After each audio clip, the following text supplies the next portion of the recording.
કચ્છી માટીની માનવતા મહેકી 72 વર્ષના રબારી કાકાનો લાગણીસભર અવાજ. નિર્દોષ મુસ્લિમ માલધારી યુવાનો માટે પોલીસ સમક્ષ રડતી આંખે કરી વિનંતી. વધુ વિગત જોઈએ તો ભુજ વિસ્તારમાં કેટલાક મુસ્લિમ માલધારી યુવાનોને પોલીસ દ્વારા શંકાના આધારે પકડવામાં આવ્યા હતા. આ વાત જાણતા જ ગામના 72 વર્ષના રબારી કાકા પોલીસ સ્ટેશન પહોંચ્યા અને અધિકારી સમક્ષ ભાવુક થઈ રજૂઆત કરી. કાકાએ કહ્યું, સાહેબ, આ બાળકો નિર્દોષ છે. હું એમના પરિવાર અને કેરેક્ટર બંનેને ઓળખું છું. આ ખોટું કામ કરી શકે એવા નથી. એવું કહેતાની એમની આંખોમાં આંસુ આવી ગયા. આ ઘટનાએ કચ્છની માનવતા અને ભાઈચારો ફરી એકવાર જીવંત કર્યો છે. માલધારી જ માલધારીની પીડા સમજી શકે, આ કહેવત અહીં સાચી સાબિત થઈ છે. આ વિડીયો સોશિયલ મીડિયા પર વાયરલ થઈ રહ્યો છે અને લોકો તેને માનવતાનો અનોખો દાખલો ગણાવી રહ્યા છે. આ ઘટના એક જ સંદેશ આપે છે કે માણસાઈ સૌથી મોટી છે. Reporter N Vishwakarma, MD News Gujarati, Kutch.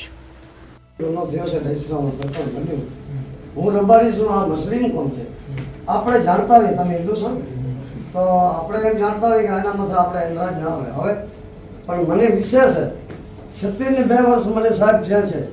આ છોકરા છે એની બાપથી કરી, એના બાપથી આગળ દાદાથી કરી, એના કરી ગાયું જ છે. આ ચોથી પેઢી છે.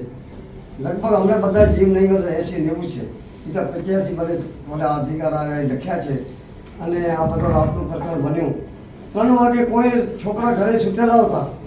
3 વાગે છોકરા ઘરે સૂતેલા હતા અને ઘરેથી એવું લોકો ખાયા. અને પ્રકરણ કરનારો માણસ બીજા છે. માણસ એઓને કબૂલાત પણ લઈ લીધી છે. 2 કોડીના છોકરા છે, કબૂલાત લઈ ગયા. 3 જણા છે કે એવો પ્રકરણ રાપણ વેકરે વાડીમાં વાયર કેપર કાપ્યા હોય પકડાણા. તો હોય પકડાણા તો વળે કબૂલાત લઈ લીધી કે દશરાવર પ્રકરણ કે અમે કર્યું છે. તો એ સાહેબાનું માનુકા આપણે તાર આ પડી ગઈ કે કોર્ટ. અહીંયા એ કહે કે અમને જમાદારે એમ કીધું છે કે તમે એક કેસ લઈ આવો. કોઈને જે રાપરવાળા દશરાવાળા પહોંચી ગયા કે એવો એક કેસ તમે લઈ આવો તો અમે તમને પકડશું નહીં.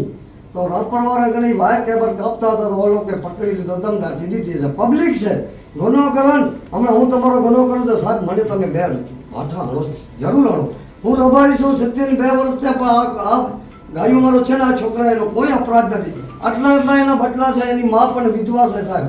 અને એ છોકરાને તમે સાહેબ હું એમ કહું કે આજ પાલારામાં છે ને તમે 2 જણા મોટા અધિકાર જાઓ એના મોઢા ઉપર જોશો તમે માણસો ચાલો છો, અમે જના પર ચાલી છે સાહેબ. સમજી ગયા? મારું પેટ પર જ આ 4-5 દિવસ મને અનાજ નથી ભાવતું સાહેબ.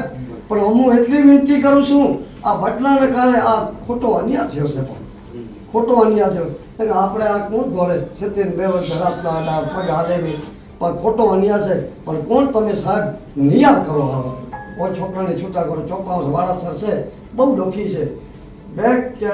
ઓછામાં ઓછું 150-200 કિલો દૂધ હતું. આટાણે 40 કિલો દૂધ, 40 કિલો દૂધ નીકળે. જો વિનંતી કરું કે જરૂર તમે અમારો આ મુસ્લિમ હિન્દુ કોઈ ખરાબ નથી, પણ એ વિનંતી એટલી શું મારા બાપ મને શું જરૂર